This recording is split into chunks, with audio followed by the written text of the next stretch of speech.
In campus news, a solution for Tarleton parking is underway. Tarleton's press release shared that a $5 million parking project is now 2 smaller projects. This means approval for a $3.5 million project is sooner than the once projected fall 2019 start date. Dr. Octavio said, "We have heard and understand the frustration that comes with limited parking. Beginning our parking plan project a year earlier reflects our commitment to create a positive Tarleton experience." The Tarleton-owned properties to be demolished are located south of the new stadium. And a confirmation email from Dr. Gary Westbrook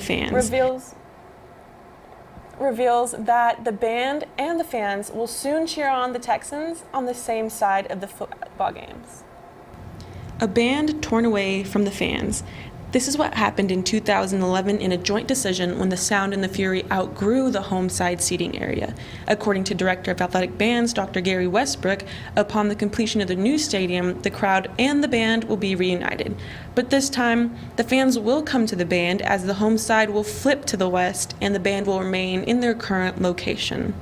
Dr. Westbrook said, "Student involvement was greater when we were all on the same side. It creates a more cohesive unit of support and chaos." And in local news, Rhymes and Vines, the popular laid-back music festival, is back for the 13th annual music celebration. The fun begins on Wednesday, September 19th, and continues through Saturday, September 22nd.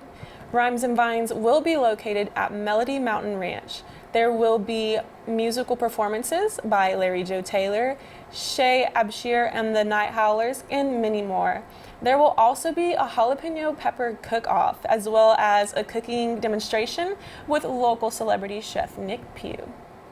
In other local news, according to the Stephenville Empire Tribune, Tarleton campus police officer Clell Murray has retired. Murray was a sergeant who was senior officer for the TSU police and had 27 years of experience. He has currently been hired by the city of Oak Ridge to work as a school resource officer.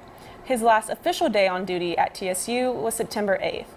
Murray was honored with a retirement reception Thursday afternoon.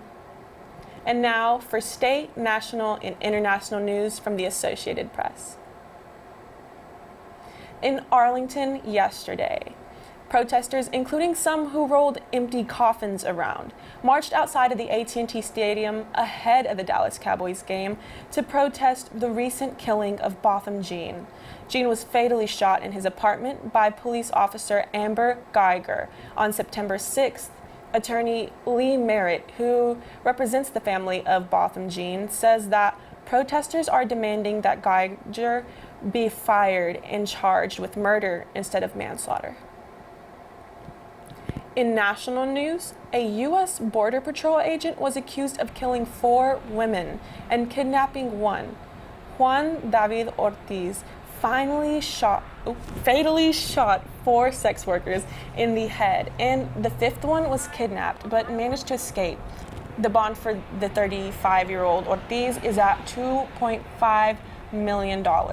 There's probable cause to believe that this individual is responsible for this series of murders, which I would qualify as a serial murder that we have. So we will be looking at what charges to put on him, potentially 4 charges of murder and aggravated kidnapping.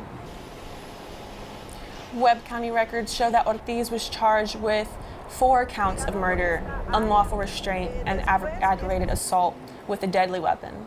Ortiz worked for Border Patrol for 10 years. Police believe he acted alone.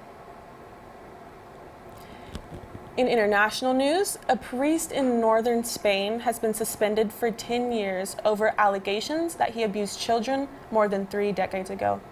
The priest, Jose Manuel Ramos, is required to serve out his suspension in a monastery outside of his Estraga diocese. According to Bishop Juan Antonio Mendez, on Monday, Mendez said, Holy See's Orthodoxy watchdog decided on his punishment following an international investigation concluding that Ramos had committed a serious crime of sexual abuse of minors between 1981 and 1984. In sports, the Tarleton Texans beat West Texas A&M 44-7. The Texans will be playing the University of Texas Permian Basin this Saturday at Tarleton Memorial Stadium. Also, Buffalo Bills cornerback Devontae Davis retired at halftime during the Bills' 31-20 loss to the Los Angeles Chargers. And for weather, today it'll be slightly warmer with a high of 88 and a low of 71. Skies will be partially cloudy with no chance of rain. Chrissy Teigen said that people have been pronouncing her name wrong for the last 4 years, and she hasn't corrected them. She explained that this is not pronounced Chrissy Teigen, but Teigen. Then she said that she's tired of living this lie. I don't know about you guys, but I have definitely been mispronouncing her name for a long time. This has been a production of Texan TV News, a product of Texan News Service from the Tarleton State University campus in Stephenville, Texas. Watch us live on Facebook and Apogee Channel 2.1 in the dorms at 12:30 weekdays. If you live off campus, tune in to Northland and Cable Channel 9. You can follow Texan News Service on Twitter and check out our website at texannews.net for more of the latest stories. This newscast was produced by the Texan TV staff. Thank you for tuning in and have a wonderful day, Texans.